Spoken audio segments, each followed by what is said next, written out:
पुणे सोलापूर महामार्गावर कुरकुम गावच्या हद्दीतील ब्रिजवर विरुद्ध दिशेने येणाऱ्या कंटेनरनं समोरून येणाऱ्या दुचाकीला दिलेल्या धडकेत पळसदेव येथील बापलेकाचा जागीच मृत्यू झाला।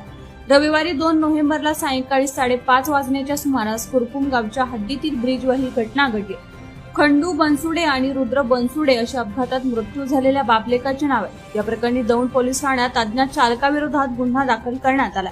पोलिसांनी दिलेल्या माहितीनुसार पुणे सोलापूर महामार्गावर कुरकुम गावच्या हद्दीतील ब्रिजवर रविवारी 2 नोव्हेंबरला खंडू बनसुडे आणि रुद्र बनसुडे हे बापलेक दुचाकीवरून सोलापूरच्या दिशेने निघाले होते। कुरकुम ब्रिजवर विरुद्ध दिशेने एक कंटेनर चालक भरधाव वेगात आला आणि त्याने यावेळी मोटरसायकलला जोरदार धडक दिली। या अपघातात दुचाकीवरील बापलेक गंभीर जखमी झाले आणि जखमींना कोणतीही मदत न करता खबर न देता कंटेनर चालक ठिकाणावरून पळून गेला। या अपघातात खंडू बनसुडे आणि रुद्र बनसुडे गंभीर जखमी होऊन त्यांचा मृत्यू झाला। या प्रकरणाचा अधिक